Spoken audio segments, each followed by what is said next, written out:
দিনটা ছিল 5 জুলাই 2024। ফ্লোরিডার কেপ কার্নাভাল স্পেস ফোর্স স্টেশন থেকে লঞ্চ করা হলো বোয়িং স্টারলাইনার। সেই স্পেসক্রাফটে বসেছিল ভারতীয় বংশোদ্ভূত সুনিতা উইলিয়াম আর বাজ ওয়েলমোর।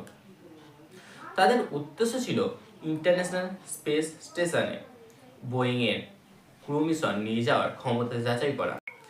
ক্রু মিশনটা কি? বিভিন্ন দেশের নভোচারীদের মহাকাশে অভিযানে তাদের কাজ ও তাদের উদ্দেশ্যকে বোঝানো হয় সাধারণত ক্রু মিশনের শব্দটি দ্বারা। এক্সপেডিশন 14 and 15 ও এক্সপেডিশন 32 and 33 হলো অন্যতম দুটি ক্রু মিশন, যেখান থেকে সুনিতা উইলিয়াম অংশগ্রহণ করেছিল। এবার প্রশ্ন ওঠে, 8 দিন ISS তে থাকতে গিয়ে 286টা দিন আটকে ছিল কেন? মহাকাশযানের থ্রাস্টার ব্যর্থতা ও ক্যাপসুলে হিলিয়াম লিক করার জন্য তারা পৃথিবীতে ফিরতে অনিরাপদ মনে করে। আসলে থ্রাস্টার হলো এমন একটি যন্ত্র যার সাহায্যে মহাকাশযানের গতি নিয়ন্ত্রণ করা হয় এবং দিক পরিবর্তন করা হয়, আর হিলিয়াম গ্যাস ব্যবহার করা হয় জ্বালানি ট্যাঙ্কের চাপ বজায় রাখার জন্য, রকেটের ইঞ্জিন সহ অন্যান্য যন্ত্রাংশ ঠান্ডা রাখার জন্য, এছাড়াও তরল হাইড্রোজেন ও অক্সিজেনকে ঠান্ডা রাখার জন্য। আচ্ছা, তারা যে এতদিন আটকে ছিল তাদের ফেরানোর জন্য নাসা কি কোনো পদক্ষেপ গ্রহণ করেনি? অবশ্যই নাসা পদক্ষেপ গ্রহণ করেছিল। নাসা বোয়িং স্টারলাইনারের ব্যর্থতার পরে বোয়িং ও অন্যান্য সংস্থা যারা যুক্ত ছিল তাদের যান্ত্রিক ও সফটওয়্যারের ত্রুটি নির্ণয়ের জন্য এক পর্যবেক্ষণ চালায়। এছাড়া সেই সমস্ত ত্রুটি দূর করার জন্য পরীক্ষা নিরীক্ষা চালায়। এর পাশাপাশি তাদের ফিরিয়ে আনার জন্য নাসা অন্যান্য মহাকাশযান ব্যবহারেরও পরিকল্পনা করে। নাসা যে সমস্ত মহাকাশযান ব্যবহার করেছিলেন তার মধ্যে অন্যতম ছিল মেরকিউরি ও স্পেসএক্সের ক্রু ড্রাগন। নাসা যতগুলি মহাকাশযান পরীক্ষা করে দেখেছেন তার মধ্যে সবথেকে ভালো ছিল স্পেসএক্সের ক্রু ড্রাগন। এই ক্রু ড্রাগনের একটি নিজস্ব মিশনে ছিল ক্রু 9। সেই মিশনে সুনিতাদের ফিরিয়ে আনার পরিকল্পনা করে নাসা। তাই সেই মিশনে 4 জনের বদলে 2 জনকে পাঠানো হয়।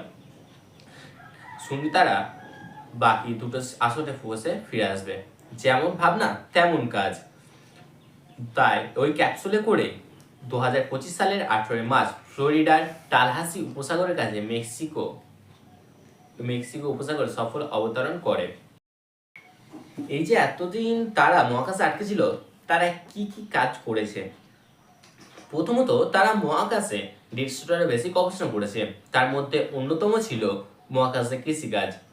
তারা ISS কে পরিষ্কার করতে সাহায্য করেছেন, যেটা একটি ফুটবল মাঠের সমান।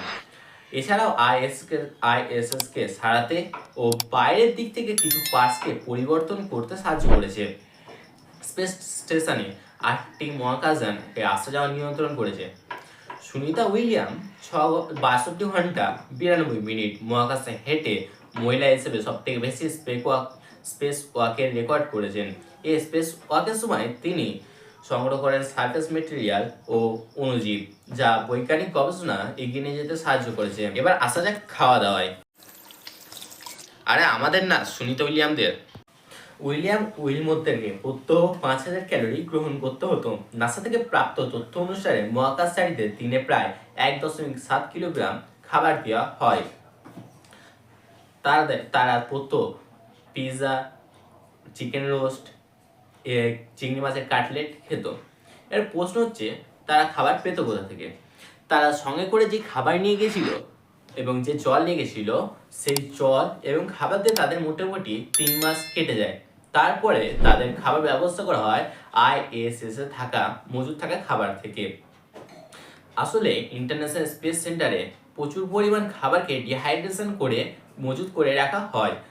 সেই খাবারকে পরে পানি দিয়ে হাইড্রেশন করে নিয়ে সেই খাবারকে ব্যবহার করা হয় এবং সেখানে সামান্য পরিমাণ গরম করে নিয়ে তাদের পরিবেশন করা হয়। এই ছিল আজকের ভিডিও। পরবর্তী ভিডিও আসা পর্যন্ত ততক্ষণ আমাদের সাথেই থাকুন। ভালো থাকবেন, সুস্থ থাকবেন।